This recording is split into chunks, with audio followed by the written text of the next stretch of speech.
Hey, everybody, on this episode of the Legends of Tomorrow After Show, we're breaking down Season 4, Episode 6, Tender is the Nate. If you ever wanted to see Biff Tannen sing some James Taylor to a Minotaur, this is the episode for you. We're going to break it all down next. You're tuned in to AfterBuzz TV, the ESPN of TV talk. Now, let the buzz begin. Yes. Oh, yes. Sing it if you know it, folks, and I'm sure all of you do. Oh, who doesn't know this song that connects with our generation so well? This is probably, I will say, admittedly, the lowest keying entrance that we've had to the Legends of Tomorrow after show Listen, here on AfterBuzz TV. Life is hard, and if anything, our hearts are just minotaurs bursting out of the labyrinth of our souls. I'm being lulled to sleep right now. Sometimes it's nice to just get soothed. As this, all right. Okay, we gotta wake up. Okay, we gotta wake up. All right, stop it. Stop. Stop, please. Stop the James Taylor. Oh, God. Otherwise, you're just it's still going. You're gonna see another 40 minutes of just Dave Child and I just snoozing away. Just snoozing away for Welcome, a whole episode. Welcome, everybody, to the Legends of Tomorrow After Show. We're breaking down every episode this season of Legends Tomorrow, airing Monday nights on the CW. I am one of your hosts, Frank Moran. Oh, hi, Frank. Hi, Dave. I'm the other host. I'm Dave Child. There we go. I'm Dave Child. Oh, Yeah. all right. Okay. That sounds good. Okay. All right. And our other host, Okay. We just Felix Michael, not able to join us this evening. No. He's out of the country. I say that by exaggeration. He's just out of town. So Yeah. but he'll be back here next He'll week. be back. Lucretia, we love her, but she's busy this season. Yes. So hopefully she'll come in for some guest stuff, but you might not see her as much this season. No, but you can always follow her on social media. She Please always do. has some great stuff to say, or some acerbic barbs as well. So there you go. Follow her on social media, though, to keep up to date with what she's got going on. But in the meantime, though, folks, like us on Facebook, give us those 5 stars on iTunes, subscribe to the YouTube channel. Yum, yum, and yum. you know what? Dave Charles has got his computer up, which means the chat is up and running. I'm talking with you. I'm chatting with you. I'm seeing what you're chatting, and I'm responding back. That's right. So feel free to share your comments about this episode in particular or the series in general. I love this one thought by Seb Russ. The whole show is a mixture between tripping on a drugged cocktail and fan fiction written by someone who went to hundreds of hours of history lectures but was barely listening to what was said. There you go. And I think that's quite accurate, and probably, and as some people in the chat said, that's why the show is so good. That's true. Yes. So before we hop into the episode in scintillating detail, Scintillating. yes. Overall, though, Dave Child, what did you think of this episode? I liked it. It was fun. It was a fun episode. Out of this show, I could just get lost and enjoy the show. And it was one of the funnier episodes. I feel like they had a lot of good lines, and I had a lot of good chuckles, laugh out loud moments. Yes, there were some nice barbs. Yeah, some some nice- nice. It was nice moments, and I really liked the whole thing. I will say I feel like the episode was fine, but also overall, You got some beef. it's not necessarily a beef in particular, but just the detail of the episode. I think we've seen way too many, if you love TV, those various episodes of when the boss comes to see how these renegades run their operation. Right. So, we know the story arc that's going to take. And so I was like, nah. I was hoping that the Legends would do a little bit of a twist on it. Not really. I kind of felt like that. The one thing is, I feel like Hank's character is someone who, he was a bit ridiculous at points. Like he didn't seem like a real person. He seemed like they were pushing the kind of, why I think they could fire everyone. Couldn't the ship run itself? Why do we need so many people? It was too much at points, but I didn't mind it for the silly camp show this is. All right. So before we break down the plot, I will ask one question, because the overall thing for this is Hank's following to see where all the money, this huge budget, all the money they're wasting, is going on the waverider. What is it like to have this ship that we've been following now into its 4th season now have to worry about line items and budgets? This is the thing that bothered me, and I know that some people in the chat are talking about this too, but and don't worry, we will get to Sarah's outfit. As people in the chat are frequently talking about that. But the thing is that I always understood from the previous seasons most everything is just made by Gideon. Yes. There's like every piece of clothing and food is made by Gideon. Yet that was the couple of first line items that they said was like, oh, what's this condiments budget? So maybe she doesn't make condiments, or maybe, but also she makes all the clothes. Yeah. So are they just embezzling the bureau? That's the only thing I can think of where they're just like siphoning all that money to just their personal expenses. Because I think they should get paid. They should have a salary. But besides that, and they should hold up, they should pay for another time core and all of that stuff. But besides that, Gideon kind of runs itself. Like you don't need to put too much money into the actual daily line items. Yeah, it seems so weird to me that for 3 seasons, they have never had to worry about any of this because it was all taken care of. Yeah. To all of a sudden now, the Time Bureau is now, budgeting. I'm assuming that they're siphoning the money, they're embezzling. So I actually think now I'm kind of for that. Because they still have Mitch Rory. They're still not quite like good guys. They're still kind of in between. So they might as well get paid as much as they can, but I hope they are getting paid. Yeah, I mean, and I guess this is just a conceit of the show that you just have to accept, because if you spend really any time analyzing it, it's going to drive you insane. Because they used to be against the Time Bureau, and now they work for the Time Bureau, so... Yeah, and the fact that the Time Bureau is still stationed out of 2018 Washington, D.C., as opposed to, like, the 25th century or the 30th century. You gotta have a home base, man. Well, yeah, but you would think, why 2018 is... Because they're all from 2018.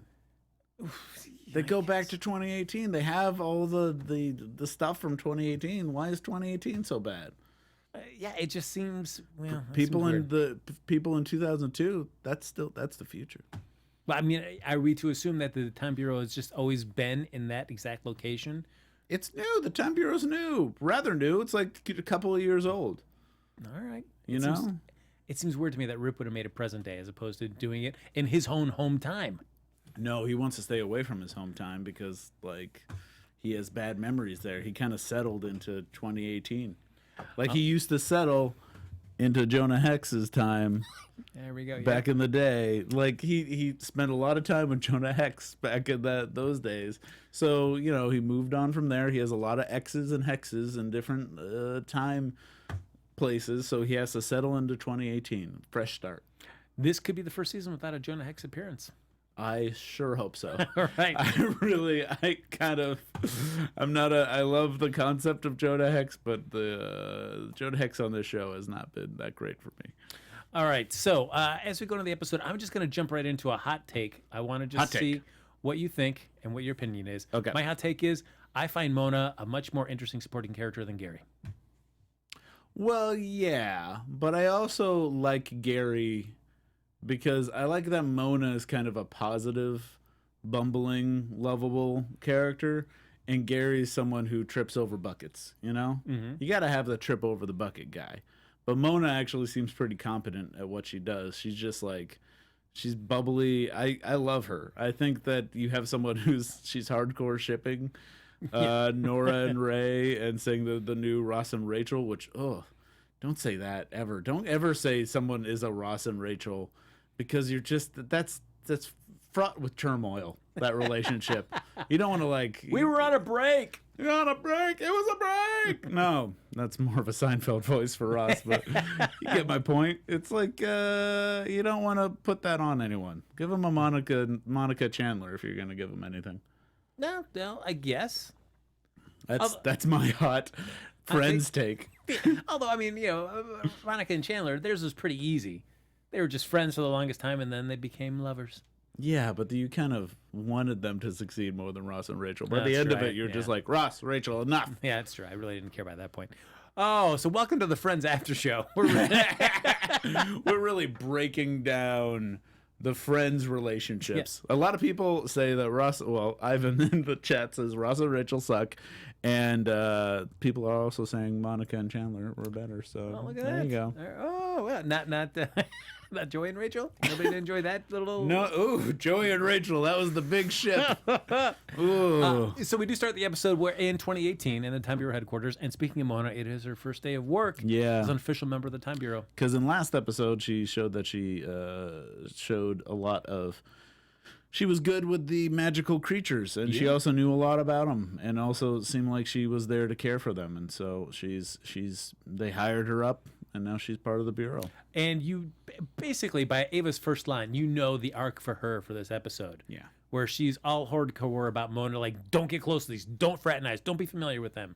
Cut to, we know by the end of the episode, Ava's going to lighten up, and it's like, oh, wait, maybe you're right, Mona. Well, Ava's always has to lighten up. But that seems to be Ava's arc in pretty much everyone. But it starts off where she's pretty light. And it's a nice little scene with Sarah and Ava. Yeah, she shows up for a birthday booty call. Mm-hmm.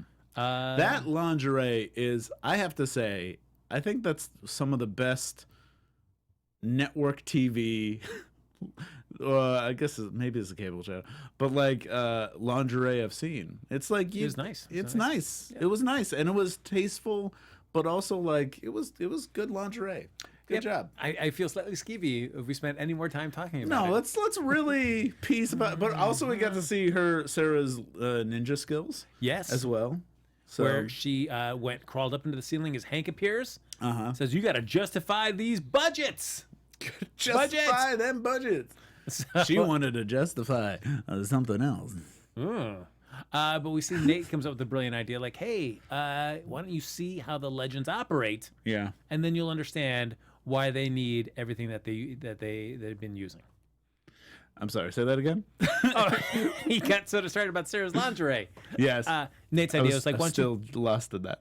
Come along, hang out with the legends, and see why they need everything that they've been using." Yeah.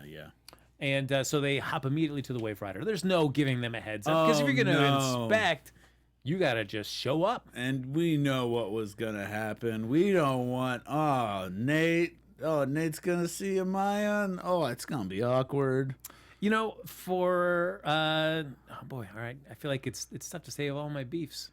I mean, you could just save the big beefs for the end. All right, but I'll give us little beef bites. A little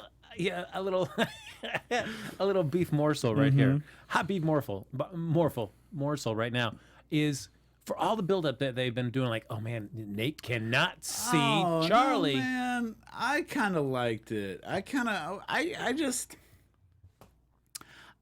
felt like it's up to a point where they didn't want to make it awkward. They felt like it was going to be a moment, but realistically, in that scenario, I feel like they actually treated it as realistic as they possibly could.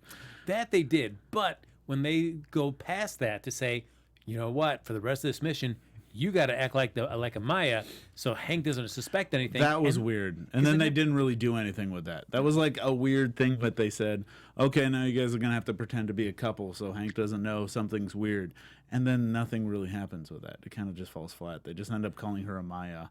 But then nothing really. It's kind of a weird thread that's entered in and then maybe dropped. Makes me think that maybe there was more at some point, but they cut it out of the episode because they realized there wasn't room for that story thread. Yeah, so might have been a C story that was just kind of dropped. They left too much of it in there as it was right now, because to have that scene where you've got John Ray, Charlie, and Zari talking about, we're just like they're worried about us. We're kind of like the expendable ones. Right. And as Charlie's starting the scene, trying to imitate Amaya's accent, to speak like her, that was never any use. It was just we could have cut all that out and just got into. That was a fun scene to just talk about like accents and stuff, especially since we had a whole episode where we saw specifically how Americans say Minotaur and how British people say Minotaur, which made me think that first she said Manitar, and I was like, is this some other kind of Minotaur? But it was just how they say Minotaur. It's like aluminium instead of aluminum. There you go. It was crazy, Brits. Well, this is, as much as I've talked about and really praised the way the writing staff has done a good job of balancing all the characters this season. Yeah. My worries of Charlie and what her purpose is or her role in the show, this episode I started to see a little warning signs, and that doesn't mean that's going to be the case. They could easily steer out of this kind of future dip that they've beef. taken. That's future beef. But I don't know. You're putting into it. Yeah, but I'm just saying, like, there really was no purpose to, other than the payoff of just Amaya or Charlie meeting Nate and have that Amaya, you look like Amaya moment. I think this is also leading up to just jump right to the end, like the Nate and moment where he's like, listen, this isn't for me anymore. This is not who I am anymore. Because him meeting this foe Maya is kind of him realizing it's not going to be like the old days. It's not going to be like it used to be. It's going to be something completely different. Maybe my place isn't here anymore. Maybe it is at the Time Bureau, which I kind of appreciated. Understandably so, but that's like a line that if I said at the end of the season, I would buy it. But so far, it has been 5 episodes leading up till now that he's been away. I think he just needed to have more conflict with Charlie. I think there needed to be more of something between Nate and Charlie in this episode, because there really wasn't. Not that there was time for it, because they didn't really leave room for it. But if there was some sort of moment where they're kind of, maybe they keep going down the path of they have to be in a relationship, and then they have a moment where there's just no charm, where they have to kiss, and then he realizes it's not the same, it's a different person. That would have been nice. That would have been at least a moment where you would have realized that they're on separate paths. Mm-hmm. That would have been good. But we didn't get it, nor did we have time for it. Yeah, true. It felt Nate's speech felt like it was too early in the season for me to get it. It's for it to really matter, to mean anything to me. Mm-hmm. To now, it's just like him saying it. I'm like, all right, really, it's only been 5 episodes. So, okay, sure. Yeah, but he did a lot in those 5 episodes. Basically because his dad turns out to be the big boss. Yeah. I mean, but it was enough. Also, good, another really fun moment to talk about was when they're talking about Hank's dad, and they bring up the idea that, because you got to remember, Hank's dad was a superhero, and then you just have Mick saying, like, didn't he blow up in space? It's like, you're very insensitive. Yeah, that was such a good line. That was such a funny moment. Great delivery by Nate in that one. Yeah, really did enjoy that was really, really good. But you know who also delivers great stuff to everybody on a regular basis? Who, Frank? That's AfterBuzz TV. Oh, my word. Absolutely. You know, our network produces after shows for nearly all your favorite reality shows. All?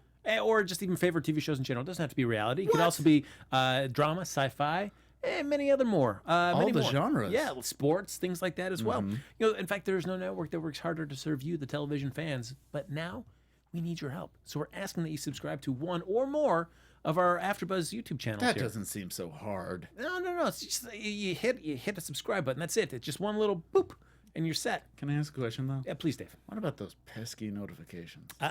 You don't have to worry about those because they are optional. What? Yes, absolutely. And, you know, if you do hit that subscribe button, you know what? YouTube is going to suggest other AfterBuzz TV content for you to enjoy as well. Wow. Yeah, absolutely. Like you can enjoy that Doctor Who show that Dave Child does. Oh, yeah? Yes, or when Game of Thrones comes back for its final season, Dave Child's going to be on that too, breaking it down for you. Maybe, sure. Yeah. Oh, there's no probablys about it. You can't think of Game of Thrones without thinking of Dave Child. Okay. At least that's me. So you know what? Hit that subscribe button now and check out our other AfterBuzz YouTube content as well. And when you do, let us know in the comments, because Dave Child, he's going to create a sonnet for you. For you, those lucky few that comment on this. This part's a lie. It's an this absolute is the truth. only lie part. I'm not a singer like Tom Wilson. I'm not a balladeer like the great Tom Wilson. He's too modest to say brag about his skills, but I will do it for him. He will compose a sonnet for one of you lucky folks there that are commenting down below. But for now, folks, thanks for being the best fans in the world and helping make us become the ESPN of TV talk. Oh, you're welcome, Frank. Thanks, Dave. Thank you. You're very welcome. So we find out there's a magical anomaly heading, and of course, the thrust of our episode, 1927, Paris. I like this because I like 1920s Paris, because there is a nice little feeling of Avengers of like literature that happens during that time, and it's nice to kind of play with that little salon that's happening there. That's true. My only little thing is I'm a big Salvador Dali fan. That was when I was a teenager, that's like the artist you discover and go like, this is my thing. I'm into art and dreams and creepiness and weird sexuality, which is a lot of Salvador Dali stuff. But so he wasn't weird enough. I felt like this was a sense of someone trying to be weird, and they needed to get a real weirdo for the part. And that was my only real beef with that little scene. Was I feel like Salvador Dali could be weirder, but I liked everyone else. I liked Hemingway, and I liked the Fitzgeralds. The other mini beef that I've got on this one here, go. as we lead Little up on bit these of bite of beefs beef. there. Salvador Dali, when he's asked to draw a sketch of this monster that he saw in the catacombs, We don't see it. we only see a little bit of it, but he also drew melted clocks on it. He doesn't always draw melted Exactly. clocks. But that's what Nate says. Like, oh yeah, I don't know what these melted clocks are here for. Yeah, that was a bit of a dummy That is ridiculous. move. That's low-hanging fruit to be able to make that joke. Because He should have said, ignore the melty things. That would have made more sense. yes. Because it would have been, it doesn't always have to be clocks. He did clocks quite a few times. But for the most part, he did melty things and long stretch things, giraffe ladies, all of those things they could have done. But that's also saying an artist, once they know all the rules and all this, that's when they start breaking them. So you see Right. Salvador Dali kind of pushing the boundaries of what art can be. So, but if he's asked to describe something, and the only way he can do it is just by drawing it, he would try to make as much of a realistic representation of it as possible. Right. He's not going to go full Salvador Dali on something. He was trying to give a description to people looking for this creature. Yeah. So yeah. it felt weird for me for them I to play think into that. They were also trying to say who Salvador Dali is. If you don't know who Salvador Dali is, he's the guy that drew the melty clocks. He's most famous for the melty clocks and his wacky mustache. But he's a Dada surrealist artist of the 1920s and further. This was real young Dali. He actually went late into the 60s and 70s before he died. I do think that is actually on his tombstone. It just says melty clocks. Melty clock dude. If you get a chance, actually, there is a short that he started making with Walt Disney, and then they never finished it.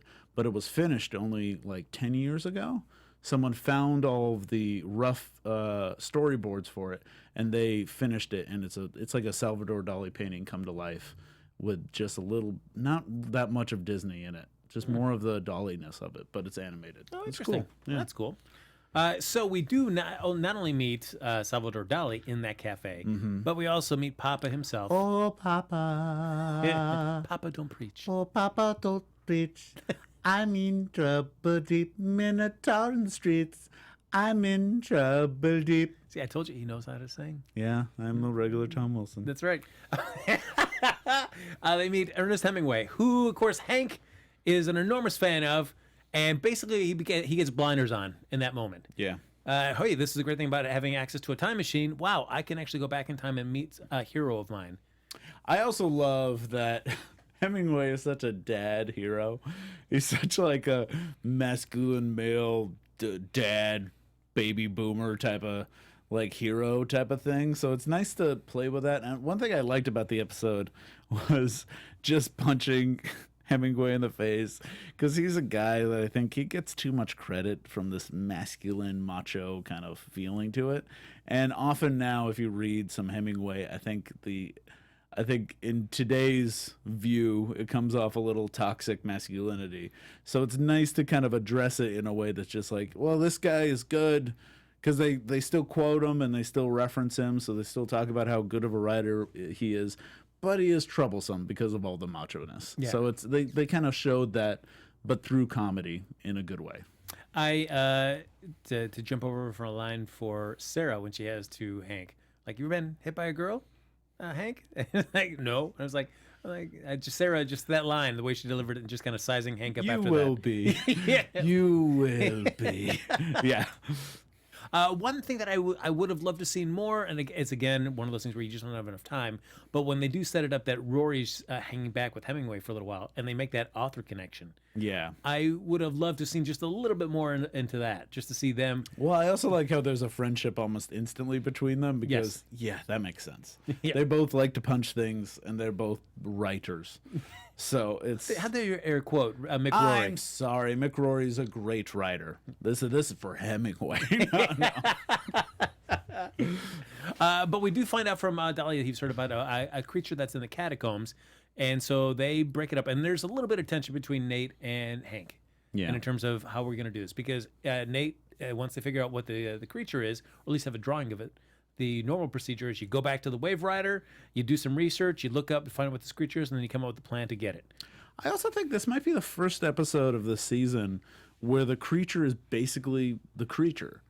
There's no weird twist like, oh, it's like the witch that eats children, but it's a handsome dude. Mm-hmm. Or it's like it's a fairy godmother who turns out to be evil, or, a unicorn that's killing people. This is a minotaur who's lost in the labyrinth of the catacombs, who goes to the labyrinth of the catacombs, and is also soothed with music like the Minotaur is.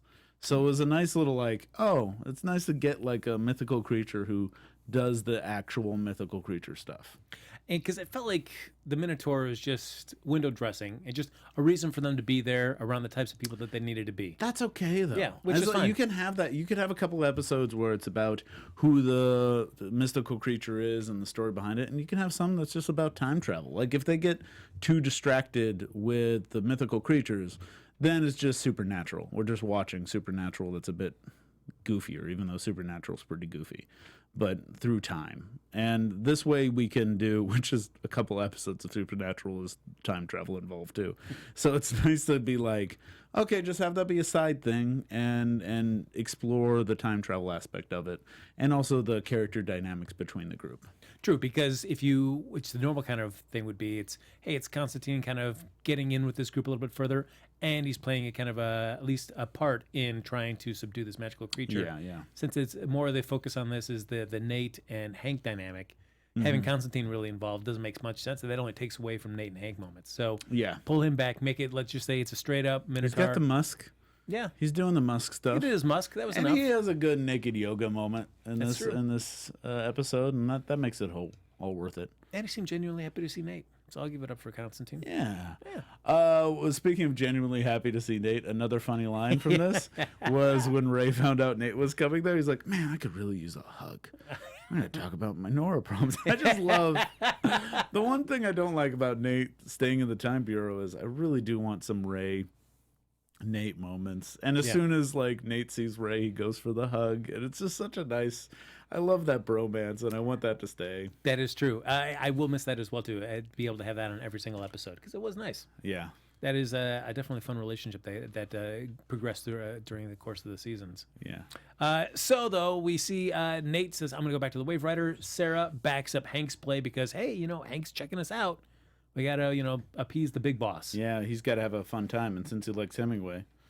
Why not just have him hang out with Hemingway? And Hemingway says, like, hey, I heard about this creature. Let's go get it. Let's go get it. And they do a nice little foreshadowing where he's talking about the bull and the what is that? The guy with the matador. The matador and the bull. And they kind of say that early on before we find out it's a minotaur. So it's a nice little foreshadowing, and they're able to kind of carry it through to each of the other scenes.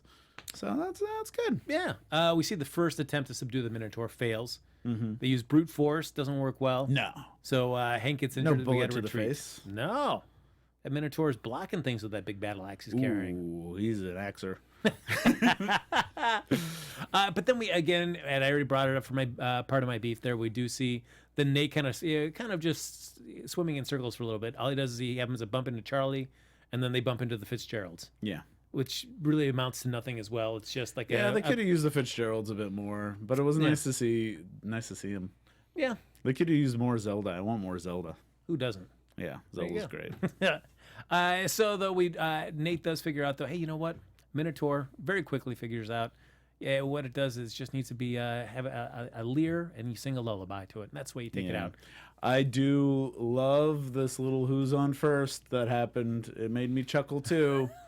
I liked it. I know it's a little cheesy, but I like the back and forth with like loot, and then Mick wakes up and says, "Who says loot? I thought you said that was loot. It's more of a liar. Everyone's a liar." You know what? That's just some nice Marx Brothers stuff to me, and I just it was just a nice little quick thing that I loved. A little wordplay for Dave Child. It's a funny episode. It was a funny episode. I will say my MVP for that. It's just I get to go back to the line you already referenced when they're talking about your papa blown out in space. Yeah, it's really insensitive. Also, just so people know, like Hemingway is an author who wrote a lot of great books, obviously, but the Fitzgeralds, basically known for F. Scott Fitzgerald's known for writing The Great Gatsby, and Zelda also wrote a lot of great stuff, and some people think wrote a lot of F. Scott Fitzgerald stuff because F. Scott was a bit of a drunk. So him and Zelda too, but Zelda might have been a bit more lucid than F. Scott. Some people say. So. Well, we saw them certainly imbibing, even during a crisis. There was wacky drunks. Yes, there's always time to drink, no matter what the occasion. He died of alcoholism. Gosh. But the other big thrust of the episode is we have Nora, Sarah, and Mona trapped in Nora's chamber because Mona was trying to deliver a little love letter from Ray to Nora. You know what? There's one thing I know for sure is I never want to be captured in the Berlanti universe because they just don't believe in toilets. They don't put a toilet in anyone's cell ever, not in Flash, in those little like cells, and not even in the Legends of Tomorrow, and not in Supergirl either. Whenever someone's in a cell, it's always just this blank space. At least Nora got furniture. Most people don't get furniture. They usually get a floor and then no toilet, and then that's it. And you always wonder, where do they go to the bathroom? You know, I feel weird to be on this side of the eating the beefs, but because I would say, like, all the sophisticated technology that they have for them, perhaps they just come up with a way just like to hide the toilet. The toilet comes up and then toilet goes comes down. up or comes out of the wall, comes up out of the ground. At this point, because of the Flash, I need to see it. I need to see that toilet because right now I just don't believe. Do you really? I mean, I'm sure they just clean it out with the mythical creatures, but with Nora, there should be like at least one toilet that's just in the middle of the thing. It's not that hard. I bet you it comes up by you just tap your foot on the ground. Because when you imagine if you're a prisoner, would you want to always be looking at a toilet, or if there's a way you could like make the toilet disappear into the ground, so that way you just I don't can think like they would do that for the safety of it. If you're a prisoner, you are looking at a toilet. Most cells always has a toilet in the cell. There's a toilet and there's a sink, and then there's two beds or one bed. That's a cell. We don't have to be animals. We can show some compassion. That's why I want to see a toilet there, because it shows compassion. Because right now it just means they're just pooping on the floor. That's what I assume is happening. I'm going to say that they just make it less stressful for them, and the toilet sinks into the ground when not needed. That is your fantasy. Fantasy. So we see them stuck in that room, and so they share. They decide to, hey, let's share our backstories. Why not? And we get some rosé. We have some laughs, some cake. There we go. I know this is a little cheesy and cheap, this storyline, because it is a kind of stuck in the elevator TV storyline. I didn't mind it so much. I know Ava keeps learning the same lesson over and over again to lighten up, but there is a nice moment where Nora's talking about her past as this, destined to be a demon, kind of raised in a cult, and then Ava talks about her past as a clone from the future. It's nice to have both of those, and Nora hearing them, and being like, okay, now I need to know the full life stories going on. Yes, it was good to see it from Mona's perspective. True, because I'm sure if I were Mona in that situation and I heard people describing those kind of backstories, I would definitely want to know. This is way more interesting than anything I've ever heard or experienced in my life. Please tell me everything. Yeah. So, of course, they do, and they figure out, hey, you know what? Life isn't so bad after all. I'm the head of the Time Bureau. Oh, I escaped a cult. Things are going okay. Things are going okay. I'm still in a prison right now. but by her own choice, because she realizes that's her only way to be able to finally be free of everything. Yeah, but it does make me think if she's like, if she, instead of, while she's having this heart-to-heart where she gets to have letters and stuff, does she bring up to Ava, so, what is the track for my rehabilitation? What is the track for my incarceration, and where does it exactly end? Because right now it's kind of a off the books, open to whatever comes sort of thing. Yeah, I definitely feel like by the end of the season she's going to be out. Yeah. She's either going to earn her way or they're going to have to let her out because they have to use her abilities to fight some big bad. And give her time off for, good behavior or for... She served her sentence. Or it might just be like she escapes or something. I don't know. I feel like she's not going to escape, but I feel like she's going to earn her freedom. And then the next question is, what happens to Ray and Nora? But that's getting ahead of ourselves. For now, though, Mona ships it. We get to see a little bit of the attack on the Minotaur again, and a little Hank and Nate disagreement because Nate says, "Hey, we got to play the lyre and sing to it." Hank wants to go in, all barrels blaze. And it's a nice moment where I like how they both bring up the point of, like, you don't listen to me, you don't listen to me. You don't listen to what I want and how I'm different from you. And I don't listen to your lessons, and I don't care about what you love. And it's a good build up to what saves the day in the end is a little bit of what column A wants and a little bit of what column B wants. That's true. And you get a little bit of both, which is good. And we see Hemingway, as usual, just messing it all up. Oh, Hemingway.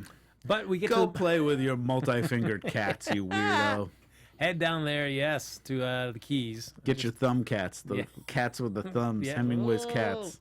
If you don't know what I'm talking about, Google Hemingway's cats. It's unfortunate. It'll be yes. good. Yes. It's not unfortunate. It's kind of cool. But we do get to see the moment that Dave Child never knew he wanted, but was so glad to have. And that was Tom Wilson picking up that guitar at a moment of crisis. Now, I knew Tom Wilson, and some people in the chat are asking if that was Tom Wilson's actual singing voice. And I know it is, because I've gone to a couple of comedy shows when the Meltdown used to exist, R.I.P., the Meltdown Comics. There used to be a great show there run by Jonah and Kumail, Meltdown comedy show. And sometimes Tom Wilson would make a guest kind of appearance where he would just show up. And what he does for his stand-up isn't really stand-up. He brings a guitar and he sings funny songs. Oh, nice. So some of the songs, he even has one song that's called like "I'm Not Biff" or something like that, where he actually, it gets very meta and he talks about himself. But look up Tom Wilson's comedy. Look up Tom Wilson and singing, and something will come up where there are videos of him singing and playing guitar. So he is actually very talented and a funny singer. And it does pay off because he lulls that Minotaur to sleep. Mm-hmm. And they have a little nice little moment. Everybody's happy with each other. But Nate does say his farewells, like, hey, I realize I belong at the Time Bureau. Yeah. But not before a pizza party, guys. Pizza party makes everything better. It's also nice to see Nate steel up a little bit. It's been a while since we saw Buns of Steel. Yeah. And so it's good to see a little bit of that. A little minor beef on that one as well. He's fighting a Minotaur.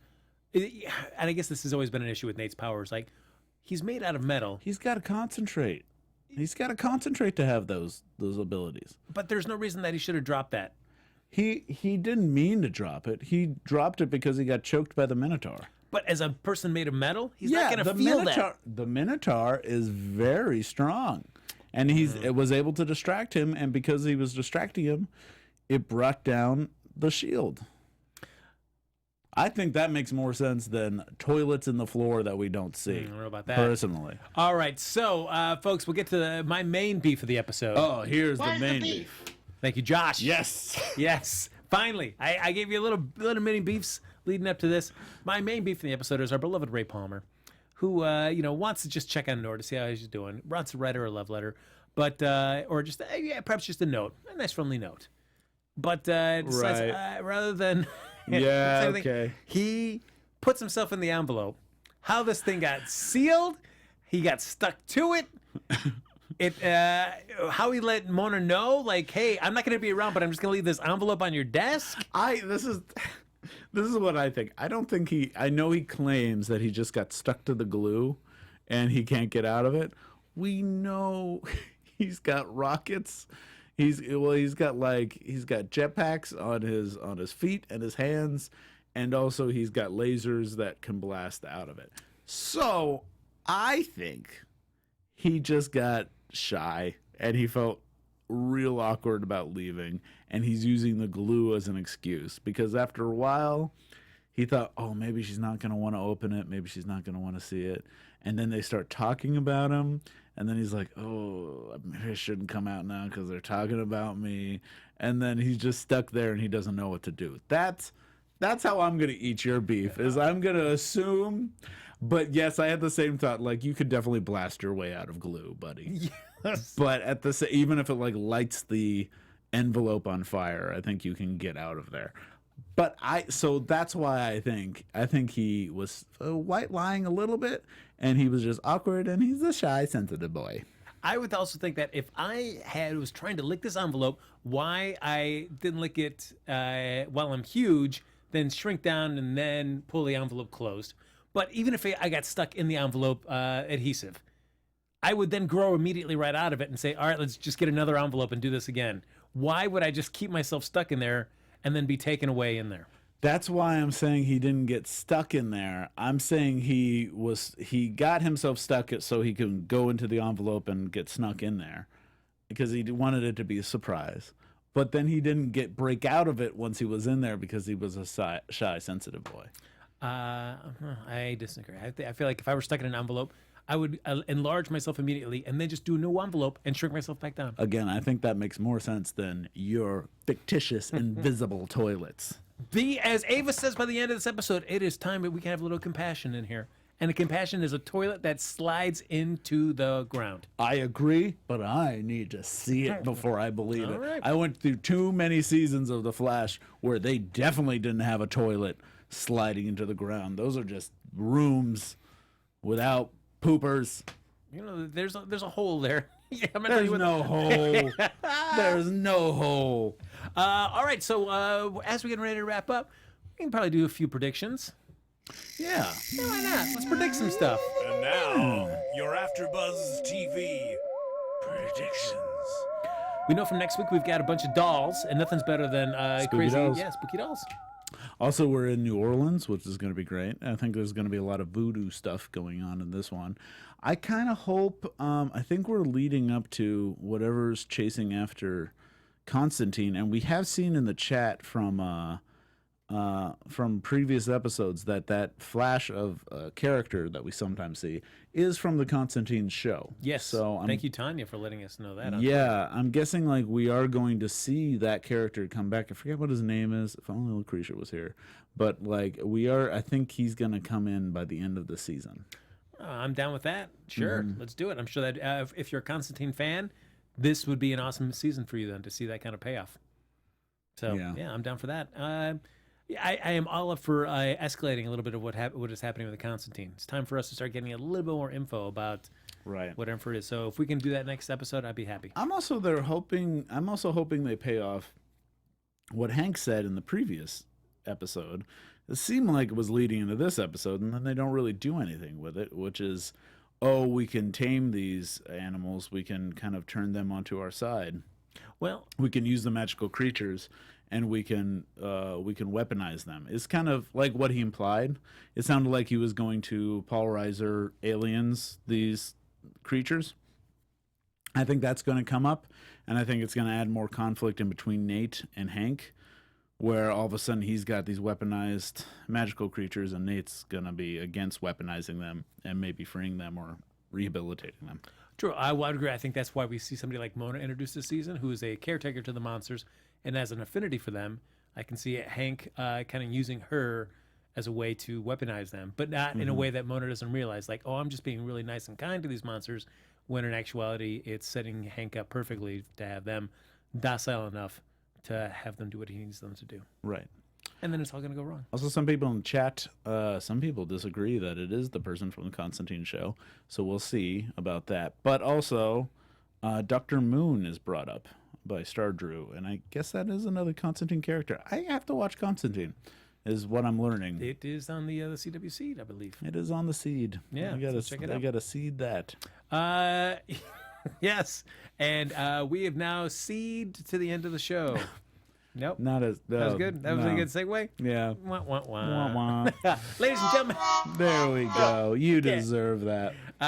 Ladies and gentlemen, thanks for making it with us this far, because we've reached the end of another episode of the Legends of Tomorrow After Show. As always, like us on Facebook, give us those 5 stars on iTunes, subscribe to the YouTube channel. And thanks everybody for hopping in the chat. We appreciate all your comments. But if you're watching after we stream live, feel free to comment down below. Yes, absolutely. Let Dave Child know how awesome you think he is. Yeah. Because he is incredibly awesome. And also let Frank know how beautiful and handsome and wonderful he is. Oh, that's very kind of you, Dave. Because he really is. But if you want to get in touch with any of us, even after the show's over, Dave, how can they find you? Oh, I can tell you how you can find me. You can go to @MrDaveChild on the Instagram or the Twitter, or you can go to DaveChild.com. And you can also catch me at the Doctor Who after show here, and also go to my Twitter, look at my pin tweet, watch that weird music video I'm in, and let other people know about it, because I'm quite proud of it. As well you should be. And folks, if you do have your own show that you make, you're a content creator and you need somebody dancing to your theme song for your show, reach out to Dave Chow because he and his dance team, Liquid Feet, they can dance to your theme song. Yeah, it's well worth you doing. Check out Liquid Feet while you're at it, too. It's my dance troupe. We were on The Gong Show. We were on a bunch of other stuff. And we dance the TV theme songs, so you can catch us there. It makes me want to create a TV show just to make that happen. Ladies and gentlemen, follow me on Twitter and Instagram at HappyGoJackie. That's going to do it for us this evening, folks, but we'll be back here next Monday night with hopefully Lex Michael in tow for another episode of the Legends of Tomorrow After Show right here on AfterBuzz TV. Speed off. Swampy. Our founder, Keven Undergaro, Phil Svitek, and me, Maria Menounos, would like to thank you for tuning in to AfterBuzz TV. Remember, we're not just the first, we're the biggest in the world, and we're the only destination for all your favorite TV shows. Whatever you crave, we've got it. So go to AfterBuzzTV.com and check out our lineup. Buzz you later.